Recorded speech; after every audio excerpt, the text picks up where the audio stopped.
Hello students. तो आज हम लेके आए हैं मोलिकुलर बेसिस ऑफ इनहेरिटेंस का second lecture.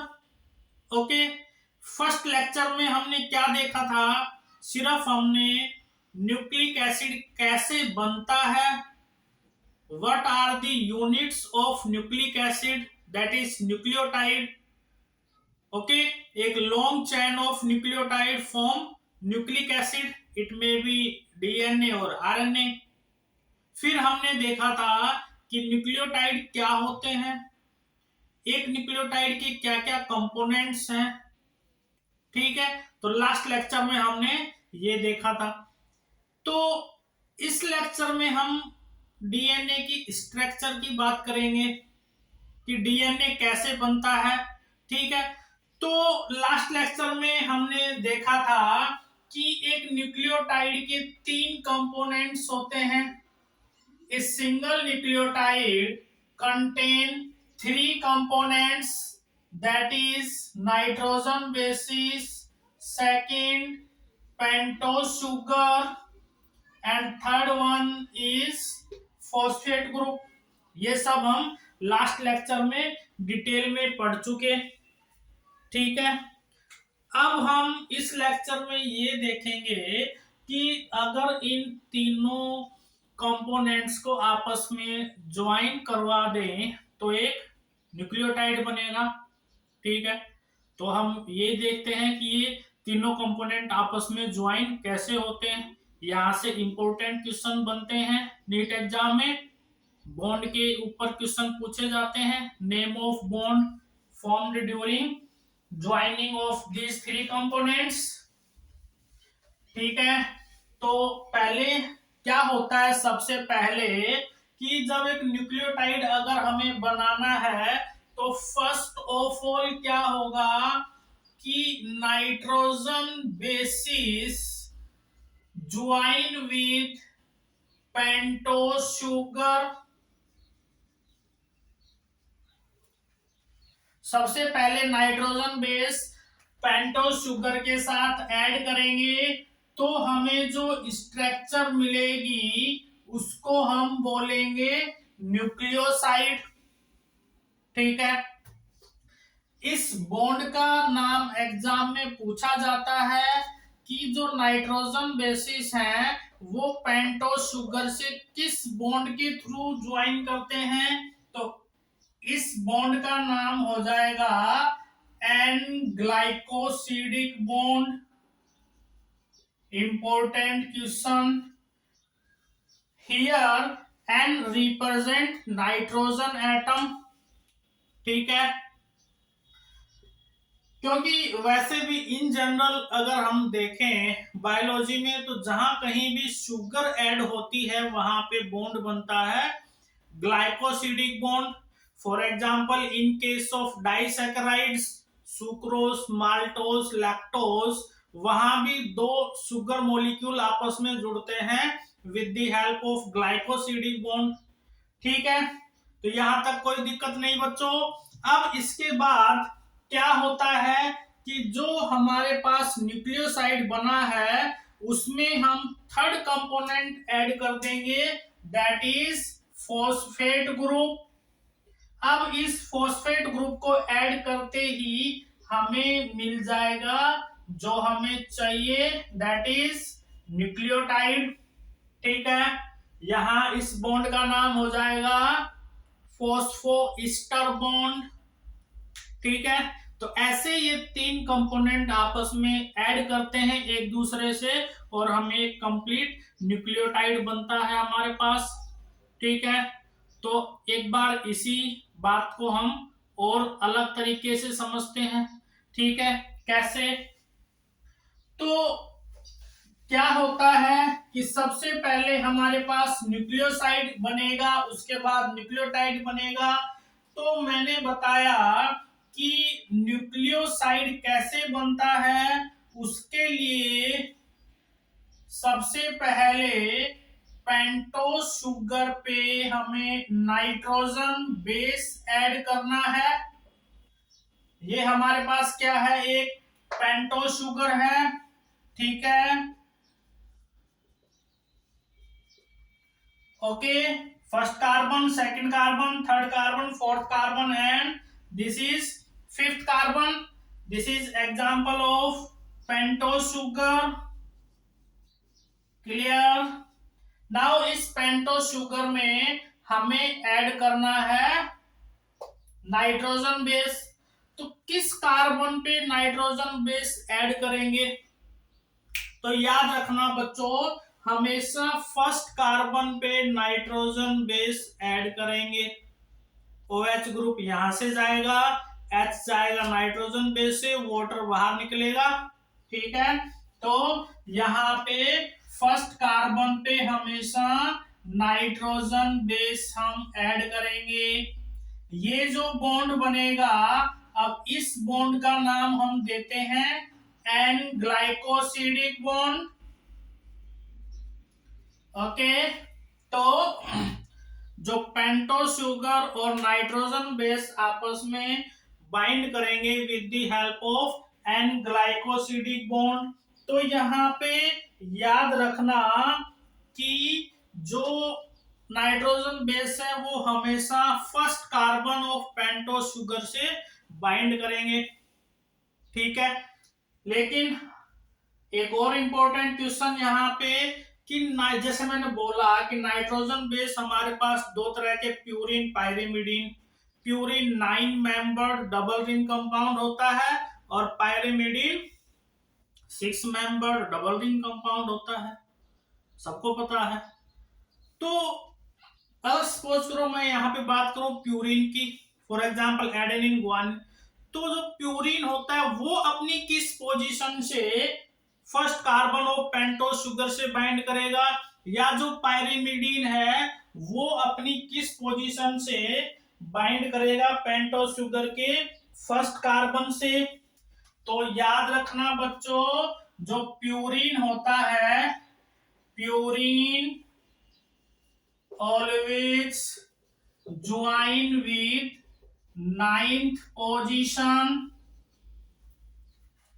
from first carbon of pentose sugar, while जो पायरिमिडीन होता है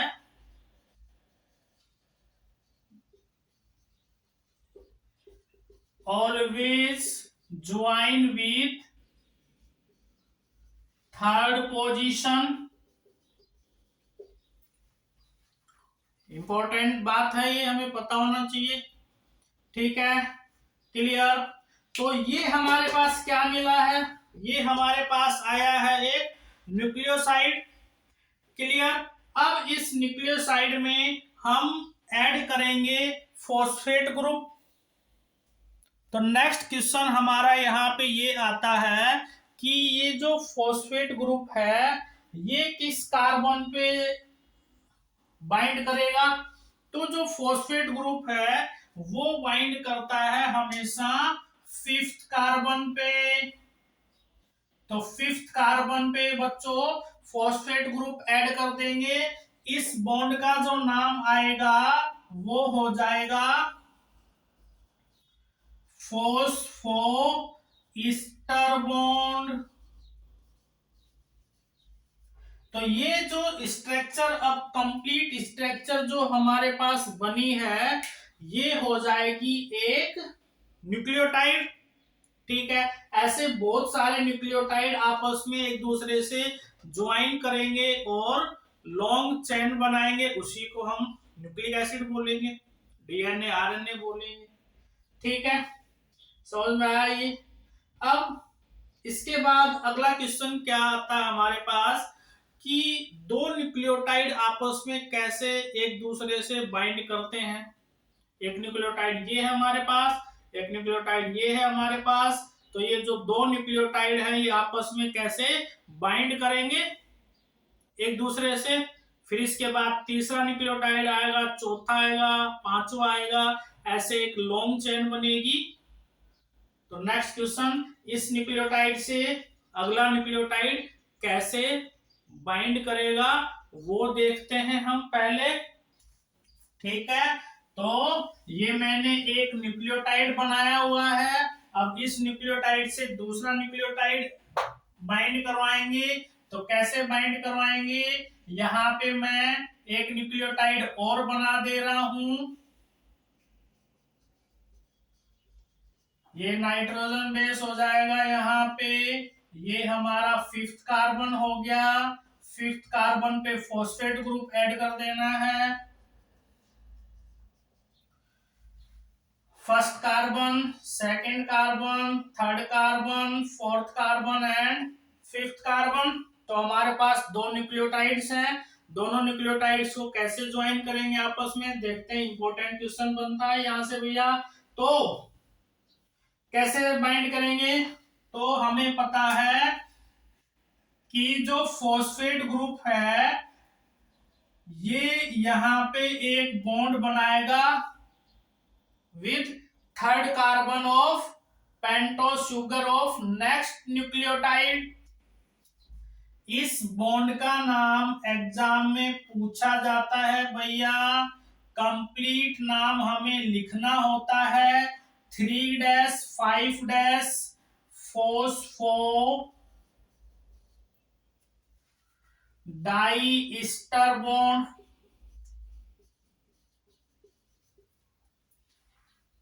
तो दो न्यूक्लियोटाइड आपस में कैसे बाइंड करते हैं, with the help of 3'5' phosphodiester bond. ठीक है भैया, don't confuse with this bond, phosphoester bond and phosphodiester bond. 3-5- phosphodiester bond is the main bond of nucleic acid. ठीक है।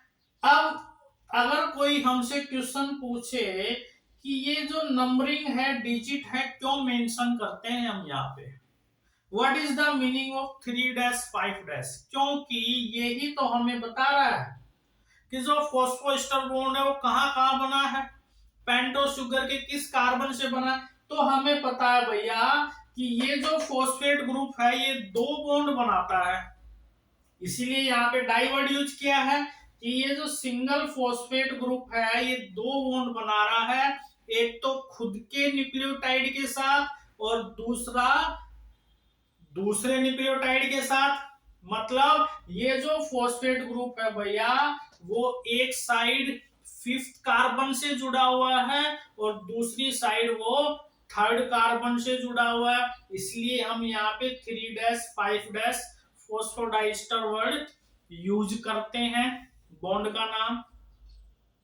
क्लियर, कोई दिक्कत? ठीक है, इंपॉर्टेंट क्वेश्चन पूछे जाते हैं यहां से। तो ऐसे ही हमारे पास इसके ऊपर और न्यूक्लियोटाइड मिलेंगे, वो बाइंड कर जाएंगे, बॉन्ड बनेगा 3-5- फॉस्फोडाइस्टर बॉन्ड। बहुत सारे न्यूक्लियोटाइड ऐसे इस बॉन्ड के थ्रू आपस में ज्वाइन करेंगे, लॉन्ग चेन मिलेगी, उसी को हम बोलते हैं फॉस्फोडाइस्टर बॉन्ड। क्लियर भैया? तो जो फॉस्फोडाइस्टर बॉन्ड होता है वो बिटवीन टू न्यूक्लियोटाइड्स के बीच में बनता है। याद रखना, जो नाइट्रोजन बेस और पेंटोस शुगर के बीच में जो बॉन्ड बनेगा वो एन ग्लाइकोसिडिक बॉन्ड बनेगा। फॉस्फेट ग्रुप और 5th कार्बन के बीच में जो बॉन्ड बनेगा वो फॉस्फोइस्टर बॉन्ड होगा। That's all. 4 बॉन्ड के नाम हमें याद रखने, 4 ही बॉन्ड बनते हैं। ठीक है। अब इसके बाद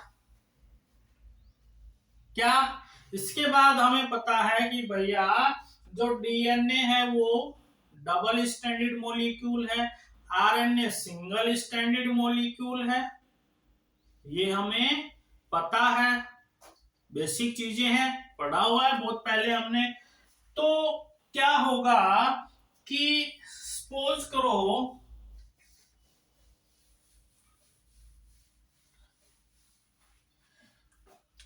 अगर इसको मैं डीएनए की एक स्ट्रैंड मानो, सपोज करो कि ये जो है वो डीएनए की एक स्ट्रैंड है, तो यहाँ पे डीएनए की दूसरी स्ट्रैंड मिलेगी, क्योंकि हमें पता है भैया जो डीएनए है वो डबल स्ट्रैंडेड होता है।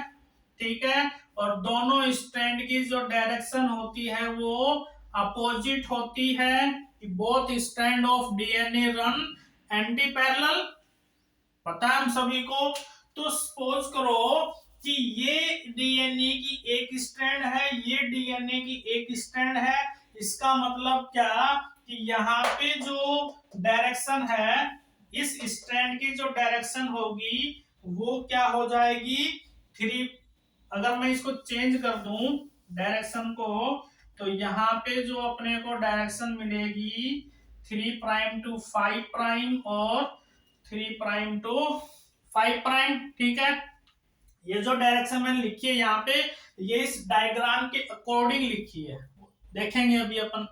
ठीक है, लेकिन उससे पहले एक क्वेश्चन क्या आता है हमारे दिमाग में कि भैया ये जो डीएनए की 2 स्ट्रैंड है, ये आपस में एक दूसरे से जुड़ी होती है, ऐसे ये आपस में एक दूसरे से कनेक्टेड होती है, कैसे? With the help of hydrogen bond, अभी तक हमने यही पढ़ा है। तो वो हाइड्रोजन बॉन्ड बनता कैसे है? तो हमें पता है कि इस स्ट्रैंड के जो न्यूक्लियोटाइड होंगे, क्योंकि हमें डायरेक्शन अपोजिट करनी है, तो यहाँ पे जो न्यूक्लियोटाइड अरेंज होंगे वो अपोजिट होंगे, पोजीशन अपोजिट होगी उनकी। ठीक है, तो यहां पे जैसे नाइट्रोजन बेस बैठा है, तो इस न्यूक्लियोटाइड का जो नाइट्रोजन बेस है और इस स्ट्रैंड के न्यूक्लियोटाइड के पास जो नाइट्रोजन बेस होंगे, इन नाइट्रोजन बेस के बीच में हाइड्रोजन बॉन्ड बनते हैं। ठीक है, तो 2 डीएनए की स्ट्रैंड आपस में कैसे बाइंड करती हैं भैया? डीएनए की 2 स्ट्रैंड आपस में बाइंड करती है with the help of hydrogen bonds, and these hydrogen bonds are formed between nitrogen bases of 2 nucleotide found on 2 strand of DNA। ठीक है, फॉर एग्जाम्पल जैसे हमें पता है, अगर सपोज करो इस स्ट्रैंड पे यहाँ एडेनिन बैठा हुआ है, तो यहाँ पे थायामीन मिलेगा, क्योंकि क्यों, याद रखना, हमेशा जो एडेनिन होता है वो थायामीन के साथ बाइंड करता है with the help of 2 hydrogen bond, और जो गुआनिन होता है वो साइटोसिन के साथ बाइंड करता है with the help of 3 hydrogen bond, और ये हाइड्रोजन बॉन्ड बनते हैं between 2 nitrogen bases. Is it clear? Simple. तो अगर कोई सिंपल सा क्वेश्चन पूछे कि भैया डीएनए की सिंगल स्ट्रैंड को मेंटेन करने वाले बॉन्ड का नाम फॉस्फोडाइस्टर बॉन्ड, डीएनए की 2 स्ट्रैंड को आपस में जोड़ने वाले बॉन्ड का नाम हाइड्रोजन बॉन्ड, जो कि बनता है between 2 nitrogen bases. Clear? Understand? Okay, now next point, next important question जो नीट में पूछा जाता है, अब उसको समझते हैं हम। यहाँ पे क्या क्वेश्चन पूछा जाता है कि बताओ भैया, ये जो 5' एंड है या 3' एंड है, इस पे कौन सा फंक्शनल ग्रुप बैठा होता है?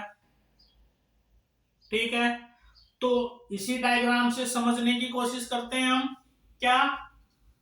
सपोज करो कि ये जो हमारे पास डीएनए की स्ट्रैंड है, अगर इस डीएनए की स्ट्रैंड का इस एंड का ये लास्ट न्यूक्लियोटाइड है और दूसरे एंड का ये लास्ट न्यूक्लियोटाइड है, ठीक है, तो इस एंड के न्यूक्लियोटाइड पे 3rd कार्बन फ्री है, उस एंड के न्यूक्लियोटाइड पे 5th कार्बन फ्री है। तो ये जो कार्बन की पोजीशन है कि यहाँ पे 3rd कार्बन फ्री है, उस एंड पे 5th कार्बन फ्री है, वो ही हम यहाँ पे लिख देते हैं। ठीक है, क्या बोला मैंने कि भैया इस एंड के जो लास्ट न्यूक्लियोटाइड है उसका 5th कार्बन फ्री है, क्योंकि इसके आगे कोई 3' 5' फॉस्फोडाइस्टर बॉन्ड नहीं बना।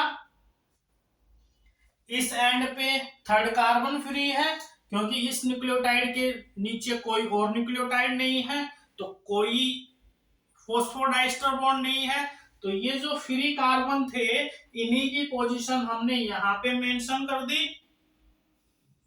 5 प्राइम मतलब इस एंड पे फिफ्थ कार्बन फ्री, 3 प्राइम मतलब इस एंड पे थर्ड कार्बन फ्री। ओके, अब हम इजीली ये बता सकते हैं कि 5 प्राइम एंड ऑफ डीएनए कौन सा फंक्शनल ग्रुप मिलेगा हमें या कौन सा ग्रुप मिलेगा। तो हमें पता है कि फिफ्थ कार्बन पे बैठा होता है फॉस्फेट ग्रुप, तो भैया 5 प्राइम एंड पे मिलेगा फॉस्फेट ग्रुप, 3 प्राइम एंड पे मिलेगा OH ग्रुप हाइड्रोक्सिल ग्रुप, इस 3 प्राइम एंड पे मिलेगा OH ग्रुप, इस 5 प्राइम एंड पे मिलेगा फॉस्फेट ग्रुप। ये क्वेश्चन भी नेट एग्जाम में पूछे गए हैं, पूछे जा सकते हैं। सिंपल क्वेश्चन है, कंसेप्ट अगर हमारे क्लियर है तो हम एग्जाम को आसानी से कर सकते हैं, गिवन टाइम में कर सकते हैं। क्योंकि नीट एग्जाम को सोल्व करते टाइम सोल्व तो सभी करते हैं भैया, बायोलॉजी में 90 क्वेश्चन होते हैं, सोल्व तो सभी करते हैं। हमें पता है कि ब्रेन सभी के पास बराबर है, इक्वल साइज है ह्यूमन ब्रेन, ठीक है।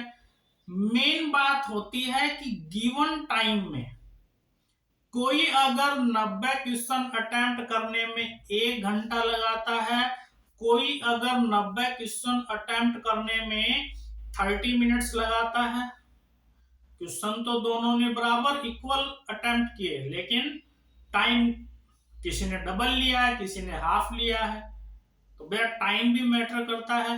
अब टाइम को कैसे बचा सकते हैं अपन, मेन बात वही है, क्योंकि बाद में फिर फिजिक्स केमिस्ट्री में हमें टाइम ज्यादा देना पड़ता है। ऑब्वियस ही बात है, कैलकुलेशंस आती है, टाइम लगता है, और वो टाइम हमें बायोलॉजी सेक्शन में ही बचाना होता है। तो कैसे बचाएं, उसके लिए भैया हमारे कंसेप्ट क्लियर होने चाहिए। सिंपल क्वेश्चन पूछा कि बताओ 3 प्राइम एंड पे कौन सा फंक्शनल ग्रुप मिलेगा। हमें पता है 3 प्राइम एंड बोला है तो थर्ड कार्बन पे OH ग्रुप होता ही होता है, डायरेक्ट आंसर। अब किसी को नहीं पता, वो डायग्राम बना के देख रहा है डीएनए का, डीएनए का डायग्राम बनाया, दोनों स्ट्रैंड को एंटी पैरेलल डायरेक्शन लिखा, उसके बाद वो क्वेश्चन निकाल रहा है। उसने वहीं 1 मिनट खराब कर दी सोचने में, जिसका कंसेप्ट क्लियर था उसने 10 सेकंड में क्वेश्चन पढ़ते ही आंसर दे दिया। यही फर्क है, क्योंकि भैया बायोलॉजी भी साइंस है, it is the branch of science. रटना कुछ नहीं है, कंसेप्ट बेस है। हालांकि कुछ चैप्टर में मैं मानता हूं, जैसे मॉर्फोलॉजी इन फ्लोरिंग प्लांट्स हो गया, ठीक है, sexual reproduction in flooring plants हो गया, एग्जाम्पल्स ज्यादा आते हैं, इंफॉर्मेशन ज्यादा है, तो वो हमें याद करनी पड़ती है। इंफॉर्मेशन है भैया, तो इंफॉर्मेशन को बार बार रिवाइज करो तो वो भी याद हो जाएंगी। लेकिन जेनेटिक्स तो पूरी बेस्ड है कंसेप्ट पे, अगर कंसेप्ट क्लियर है तो न्यूमेरिकल भी सोल्व, आंसर भी सोल्व, सॉरी क्वेश्चन और थ्योरेटिकल क्वेश्चन है वो भी सोल्व हो जाएंगे, कोई दिक्कत नहीं आएगी हमें, ठीक है। और ये भी हमें पता है कि जेनेटिक्स में से क्वेश्चन आने ही आने हैं, एग्जामिनर देना ही देना है, ठीक है। ओके बच्चों, तो चलो फिर आते हैं अपने टॉपिक पे। तो ये क्या था, डीएनए की स्ट्रक्चर के बारे में देखा अपन ने डायग्रामेटिकली कि कैसे भैया डीएनए को हम बना सकते हैं, ठीक है। अब जैसे यहाँ पे मैंने समझाया है बोर्ड पे, अगर कोई स्टूडेंट एक बार ऐसे ही इसकी प्रैक्टिस कर ले, अपनी नोटबुक में बना के देख ले, जिंदगी भर डीएनए को नहीं भूलेगा। लेकिन आजकल एक ट्रेंड चल गया, अब चलो भैया एनसीईआरटी में डायग्राम दिया हुआ है देख लेते हैं, डिजिटल बोर्ड पे चल रहा है पावर पॉइंट प्रेजेंटेशन, चलो देख लेते हैं। जो अपन ने अपने हाथों से बनाया है, जो हाथों से लिखा है भैया, उसका वो हमें ज्यादा लंबे टाइम तक याद रहेगा, हमारी मेमोरी में ज्यादा लंबे टाइम तक वो फीड रहेगा।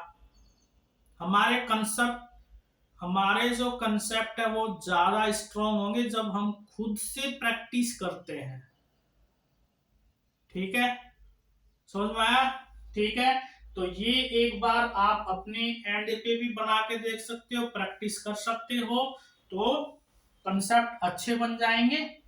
और यही हमें चाहिए, कंसेप्ट अच्छे हैं तो हम कोई भी एग्जाम क्लियर कर सकते हैं, कोई हार्ड नहीं है।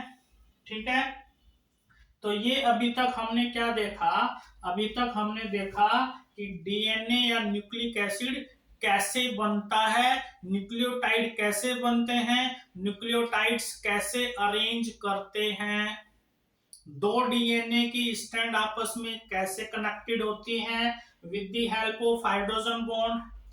ठीक है, डीएनए जब बनता है तो वाटर मॉलिक्यूल बाहर निकलता है, रिमूवल ऑफ वाटर मॉलिक्यूल, इस प्रोसेस को क्या बोलते हैं भैया? हम कंडेंसेशन प्रोसेस। ठीक है, तो same DNA, formation of DNA is also a condensation process. Clear? Now अब एक क्वेश्चन और पूछा गया है भैया एनसीईआरटी में कि ये जो दो डीएनए की स्ट्रैंड है, इनके बीच में ये जो विड्थ है, ये जो डायमीटर है, जैसे यहाँ भी जो विड्थ है, यहाँ जो विड्थ है, यहाँ जो विड्थ है, वो इक्वल है। ठीक है, या जो डायमीटर है डीएनए का वो इक्वल रहता है। ऐसा क्यों? ये जो विड्थ है वो वेरी क्यों नहीं करती? यहाँ कुछ ज्यादा हो गई, यहाँ कम हो जाएगी, यहाँ फिर ज्यादा हो जाएगी, ऐसा क्यों नहीं होता? क्यों नहीं होता? सिंपल सा आंसर है, क्योंकि हमें पता है कि जो डीएनए की दोनों स्ट्रैंड है वो भैया हाइड्रोजन बॉन्ड से कनेक्टेड होती है, सिर्फ और सिर्फ हाइड्रोजन बॉन्ड से कनेक्ट होती है, सिर्फ और सिर्फ सिंगल एक जैसे बॉन्ड से ही कनेक्टेड होती हैं, जो कि हाइड्रोजन बॉन्ड। तो भैया हाइड्रोजन बॉन्ड की लेंथ तो यहां भी वही रहेगी, यहां भी वही रहेगी, यहां भी वही रहेगी। ठीक है, सिंपल सा क्वेश्चन था कि both strand of DNA are connected by single type of bond, that is hydrogen bond. वही हमारा आंसर होगा। ठीक है, इसके अलावा एक और आता है यहाँ पे, हाइड्रोफोबिक इंटरेक्शन। सो डीएनए की दो स्ट्रैंड होती हैं, वो आपस में कनेक्टेड होती हैं with the help of hydrophobic interaction and hydrogen bond. इसीलिए डीएनए की दोनों स्ट्रैंड के बीच में जो विड्थ है वो इक्वल रहेगी कंप्लीट लेंथ में। ठीक है, हाइड्रोफोबिक इंटरेक्शन क्यों बोला भैया यहाँ पे मैंने? क्योंकि मैंने क्या बताया कि डीएनए जब बन रहा है तो वाटर मॉलिक्यूल बाहर निकलेगा। अगर यही वाटर मॉलिक्यूल हम डीएनए में ऐड कर देंगे तो न्यूक्लियोटाइड ब्रेक होने की कोशिश करेंगे। इसका मतलब क्या कि जब डीएनए के पास वाटर जाएगा तो वो वाटर से थोड़ा डरेगा, वाटर से डरेगा तो water phobia. Water phobia means hydrophobic interaction, hydrophilic means water loving, hydrophobic means water phobia. Clear? Understand? Okay. अब यहाँ पे एक क्वेश्चन और आता है, अगर मान लो कोई ये पूछे कि हमें number of phosphodiester bond calculate करने, कैसे करेंगे? जैसे मान लो अगर मैं एक क्वेश्चन पूछूं कि हमारे पास एक double stranded circular linear DNA है, कि हमें क्या दिया हुआ है? हमें दिया हुआ है कि एक लीनियर डबल स्ट्रैंडेड डीएनए, ठीक है, इस डीएनए के पास total it having 6 base pair. क्या फाइंड आउट करना है हमें? Calculate the number of phosphodiester bond. Phosphodiester bond calculate करने हैं भैया हमें। कैसे करेंगे? तो यहाँ पे पहले तो हमें यही पता होना चाहिए कि फॉस्फोडाइस्टर बॉन्ड का फंक्शन क्या होता है। तो हमें पता है कि जो फॉस्फोडाइस्टर बॉन्ड है वो दो न्यूक्लियोटाइड को आपस में कनेक्ट करता है। ठीक है, तो हमें दिया क्या है यहाँ पे, बेस पेयर। मैंने पहले भी अपने कुछ वीडियोस में बताया है कि यूनिट सेम होनी चाहिए। अब हमें पता है फॉस्फोडाइस्टर बॉन्ड दो न्यूक्लियोटाइड को कनेक्ट करता है आपस में। इसका मतलब क्या कि जब दिया बेस पेयर है तो उसको भी न्यूक्लियोटाइड में कन्वर्ट करो। तो गिवन है हमारे पास 6 base pair. 6 base pair means 12 nucleotide. ठीक है, और दिया है क्या हमारे पास, लीनियर डीएनए दिया हुआ है, डबल स्टैंडर्ड डीएनए दिया हुआ है। सपोज करो यहाँ पे मैंने डबल स्टैंडर्ड डीएनए बनाया है, लीनियर डीएनए बनाया है। टोटल नंबर ऑफ न्यूक्लियोटाइड्स हमें दिया हुआ है 12। तो 12 मतलब कि 6 न्यूक्लियोटाइड हमें मिलेंगे एक स्टैंड पे, और 6 न्यूक्लियोटाइड्स मिलेंगे हमें दूसरी स्ट्रैंड पे। ओके, अब हम इजीली बता सकते हैं भैया नंबर ऑफ फॉस्फोडाइस्टर बॉन्ड कितने हो जाएंगे।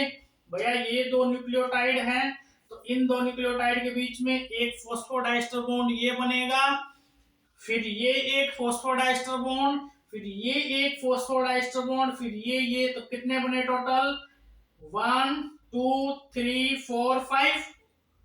मतलब इन 6 न्यूक्लियोटाइड को जोड़ने के लिए हमें 5 फॉस्फोडाइस्टर बॉन्ड की जरूरत पड़ेगी। इसी तरह इस स्ट्रैंड पे भी इन 6 न्यूक्लियोटाइड को ज्वाइन करने के लिए हमारे पास 5 फॉस्फोडाइस्टर बॉन्ड होने चाहिए। ठीक है, तो 5 फॉस्फोडाइस्टर बॉन्ड इस स्ट्रैंड के, 5 फॉस्फोडाइस्टर बॉन्ड इस स्ट्रैंड के, तो total number of phosphodiester bond कितने आ गए हमारे पास, 10 आ गए। ठीक है, क्लियर। अब अगर कंसेप्ट पता है तो बहुत अच्छा, नहीं तो एक फॉर्मूला भी अप्लाई कर सकता हूं यहाँ पे। क्या, यहाँ पे अगर हमारे पास लीनियर डबल स्टैंडर्ड डीएनए दिया हुआ है तो वहां पे number of phosphodiester bond calculate करने का फॉर्मूला n-2। n यहाँ पे रिप्रेजेंट करता है भैया नंबर ऑफ न्यूक्लियोटाइड्स, कि उस डीएनए में टोटल कितने न्यूक्लियोटाइड्स हैं। ठीक है, इसीलिए ये मैंने सोल्व करने के लिए यहाँ पे 6 बेस पेयर लिया। अगर मान लो एग्जाम में आ गया कि बताओ एक डबल स्टैंडर्ड लीनियर डीएनए है, ठीक है, उसके अंदर 200 बेस पेयर है। अब ये 200 बेस पेयर मींस 400 न्यूक्लियोटाइड्स। अब 400 न्यूक्लियोटाइड्स तो हम बना के देख नहीं सकते, लेकिन हमें कंसेप्ट पता है भैया कि एक स्टैंड के लिए -1 कर दो तो दूसरे स्टैंड के लिए भी -1, और फिर क्या हो जाएगा, मतलब टोटल में से -2 कर दो, टोटल नंबर ऑफ न्यूक्लियोटाइड -2, तो हमारे पास total number of phosphodiester bond आ जाएंगे। तो अगर किसी को कंसेप्ट पता है तो क्वेश्चन पढ़ते ही आंसर दे देगा भैया कि total number of phosphodiester bond कितने हो जाएंगे, 398। अगर 500 बेस पेयर दिया है तो आंसर आ जाएगा हमारे पास 498। सॉरी 500 बेस पेयर है तो 1000 न्यूक्लियोटाइड हो गए, 998 फॉस्फोडाइस्टर बॉन्ड आ जाएंगे। क्लियर। ओके, इसके बाद हम देखते हैं,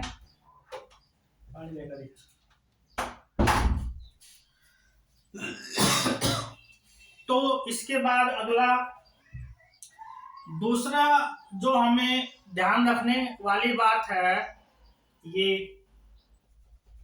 कि पूछा क्या उसने,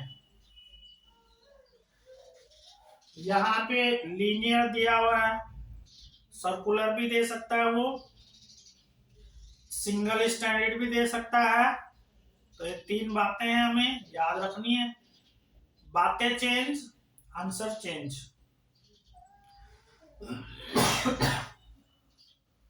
क्योंकि ये जो कंसेप्ट मैंने बताया ये भैया सिर्फ लीनियर डबल स्टैंडर्ड डीएनए के लिए अप्लीकेबल है, बाकी के लिए नहीं है।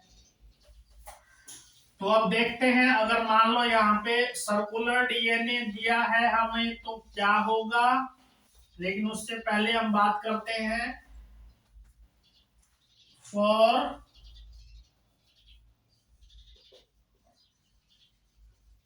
लीनियर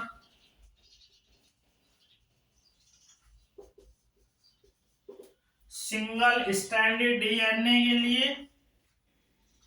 तो लीनियर सिंगल स्टैंडर्ड डीएनए के लिए क्या हो जाएगा, सपोज करो हमें दिया हुआ है भैया यहाँ पे 100 न्यूक्लियोटाइड्स। अब यहाँ पे बेस पेयर वर्ड यूज नहीं करेंगे क्योंकि डीएनए सिंगल स्टैंडर्ड है, तो उस पे तो एक सिंगल स्टैंड बनेगी ऐसे।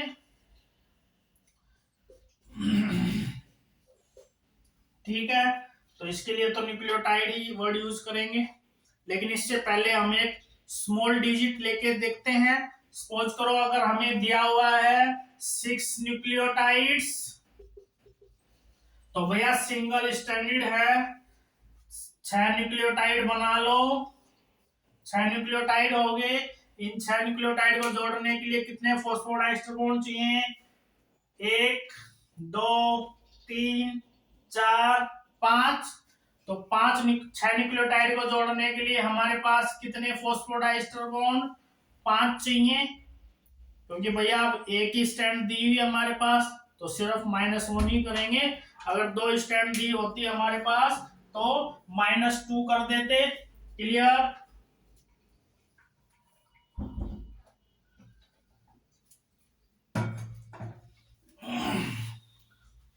समझ में आया। अब इसके लिए हम बता सकते हैं 99 न्यूक्लियोटाइड्स। ठीक है, तो अगर कंसेप्ट पता है तो बहुत अच्छी बात है, नहीं तो फॉर्मूला हो जाएगा n-1, n यहाँ पे हो जाएगा टोटल नंबर ऑफ न्यूक्लियोटाइड्स। ठीक है,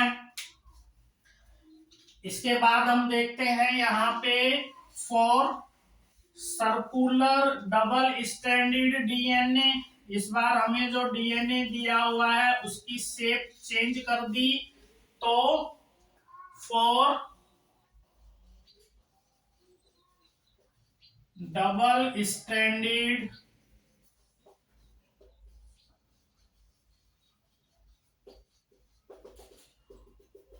सर्कुलर डीएनए, अगर डबल स्टैंडर्ड सर्कुलर डीएनए दिया है तो इस बार आंसर चेंज हो जाएगा।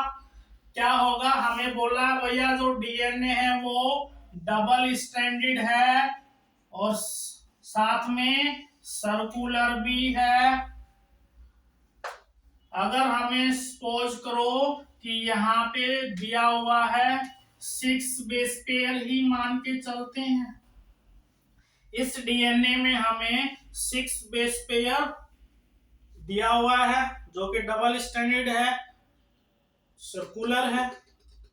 क्लियर। तो अब क्या होगा, बना के देखते हैं तभी कंसेप्ट का पता चलेगा। तो बना के देखते हैं, 6 बेस पेयर मतलब यहाँ पे 12 न्यूक्लियोटाइड्स। 12 न्यूक्लियोटाइड्स का मतलब कि एक स्टैंड पे 6 न्यूक्लियोटाइड मिलेंगे, दूसरी स्टैंड पे भी 6 न्यूक्लियोटाइड्स मिलेंगे। क्लियर।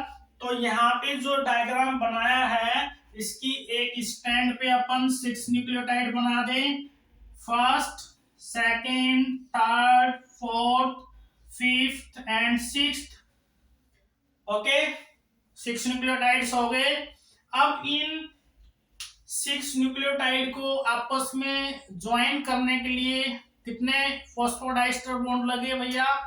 तो बच्चों यहाँ पे सपोज करो इन दो न्यूक्लियोटाइड को जोड़ने के लिए ये एक फॉस्फोडाइस्टर बॉन्ड, इन दो न्यूक्लियोटाइड को जोड़ने के लिए दूसरा फॉस्फोडाइस्टर बॉन्ड, इन तीन न्यूक्लियोटाइड को जोड़ने के लिए 3 फॉस्फोडाइस्टर बॉन्ड, ऐसे ही ये हो जाएगा 4th फॉस्फोडाइस्टर बॉन्ड, ये 5th फॉस्फोडाइस्टर बॉन्ड और ये 6th फॉस्फोडाइस्टर बॉन्ड। तो इसका मतलब क्या कि जितने न्यूक्लियोटाइड उतने ही फॉस्फोडाइस्टर बॉन्ड। क्यों ऐसा डिफरेंस क्यों आता है? जबकि लीनियर में -1 करना पड़ रहा था एक स्टैंड के लिए, यहाँ पे तो -1 किया ही नहीं अपन ने। तो ऐसा डिफरेंस क्यों आया? क्योंकि भैया हमने पढ़ा हुआ है, हम जानते हैं कि जो साइक्लिक रिएक्शन होती है या साइक्लिक प्रोसेस होती हैं उनमें स्टार्टिंग पॉइंट और एंड पॉइंट सेम होते हैं। स्टार्टिंग पॉइंट और एंड पॉइंट आपस में जुड़े हुए होते हैं, तो उनको दोनों को जोड़ने के लिए भी कुछ ना कुछ चाहिए। तो यहाँ पे सर्कुलर डीएनए है जो फर्स्ट न्यूक्लियोटाइड है, और जो 6th न्यूक्लियोटाइड होगा वो भी आपस में जुड़े हुए मिलेंगे, क्योंकि साइकिल है, सर्कुलर शेप बनानी है। ठीक है ना? इसीलिए अगर एक स्ट्रैंड के लिए 6 फॉस्फोडाइस्टर बॉन्ड लगे हैं 6 न्यूक्लियोटाइड को जोड़ने के लिए, तो ऐसे ही दूसरी स्ट्रैंड के 6 न्यूक्लियोटाइड को जोड़ने के लिए हमारे पास 6 ही फॉस्फोडाइस्टर बॉन्ड बनेंगे। तो total number of phosphodiester bond कितने हो गए? 12। इसका मतलब क्या कि सर्कुलर डबल स्टैंडर्ड डीएनए के लिए जितने न्यूक्लियोटाइड उतने ही नंबर ऑफ फॉस्फोडाइस्टर बॉन्ड होंगे। क्लियर? कंसेप्ट पता है तो बहुत अच्छी बात, नहीं तो फॉर्मूला यूज कर सकते हैं। एन एन बोले तो जितने टोटल नंबर ऑफ न्यूक्लियोटाइड होंगे उतने ही नंबर ऑफ फॉस्फोडाइस्टर बॉन्ड होंगे। क्लियर? Okay, last one. अगर हमें यहाँ पे दिया हुआ है कि सिंगल स्ट्रैंडेड सर्कुलर डीएनए, अगर हमें यहाँ पे दे दिया इस बार कि सिंगल स्ट्रैंडेड सर्कुलर डीएनए, तो क्या आंसर आएगा भैया? अब यहाँ पे सिंगल स्ट्रैंडेड है तो ये मैंने सिंगल स्ट्रैंडेड डीएनए बना दिया। बेस पेयर 6 ही रख लेते हैं, स्मॉल यूनिट है, लेकिन यहाँ पे बेस पेयर वर्ड यूज नहीं करेंगे भैया क्योंकि सिंगल स्टैंडर्ड है। तो मैं वैल्यू चेंज कर देता हूँ, इसकी वैल्यू चेंज नहीं करेंगे, ज्यादा बड़ा चला जाएगा, 6 न्यूक्लियोटाइड्स कर देता हूँ। ठीक है, यहाँ पे हमें दिया हुआ है 6 न्यूक्लियोटाइड्स, तो आंसर क्या आएगा? इस पे बना लो 6 न्यूक्लियोटाइड, उनके बीच में फॉस्फोडाइस्टर बॉन्ड बना दो, करके देख सकते हैं। तो यहाँ पे एक nucleotide, second nucleotide, third, fourth, fifth, six nucleotide हो गए। अब इन दो न्यूक्लियोटाइड को ऐड करने के लिए एक phosphodiester bond, second phosphodiester bond, third, fourth, fifth, sixth, कितने फॉस्फोडाइस्टर बॉन्ड लगे? 6। इसका मतलब क्या कि जितने न्यूक्लियोटाइड उतने ही फॉस्फोडाइस्टर बॉन्ड। ठीक है, तो भैया सिंपल सी बात है कि सर्कुलर डीएनए के लिए जितने न्यूक्लियोटाइड होते हैं उतने ही फॉस्फोडाइस्टर बॉन्ड बनेंगे, सिर्फ चेंज आता है थोड़ा सा लीनियर डीएनए के केस में। लीनियर डीएनए के केस में हमें क्या याद रखना है कि अगर डबल स्ट्रैंडेड डीएनए दिया हुआ है तो हमें -2 कर देना है। क्यों? क्योंकि एक डबल स्ट्रैंडेड है तो एक स्ट्रैंड के लिए -1 जाएगा, दूसरी स्ट्रैंड के लिए भी -1 जाएगा, तो टोटल -2 करना पड़ेगा। मतलब टोटल नंबर ऑफ न्यूक्लियोटाइड -2, तो वो आएगा हमारे पास नंबर ऑफ फॉस्फोडाइस्टर बॉन्ड। अगर लीनियर सिंगल स्ट्रैंडेड डीएनए दिया हुआ है तो मतलब एक ही स्ट्रैंड दी हुई है, तो उसके लिए सिर्फ हमें -1 ही करना है। मतलब टोटल नंबर ऑफ न्यूक्लियोटाइड्स -1, तो वो हमारे पास आ जाएगा नंबर ऑफ फॉस्फोडाइस्टर बॉन्ड। ठीक है, कोई भी कितनी भी बड़ी वैल्यू दे दो, 200 बेस पेयर, 500 बेस पेयर, हम विद इन सेकेंड में आंसर बता सकते हैं कि कितना नंबर ऑफ फॉस्फोडाइस्टर बॉन्ड होगा इन न्यूक्लियोटाइड को ब्रेक करने के लिए। ठीक है बच्चों, समझ में आया? तो आज हम इतना ही देखेंगे। इसके बाद नेक्स्ट लेक्चर में हम देखेंगे structure of DNA. Clear? Thank you.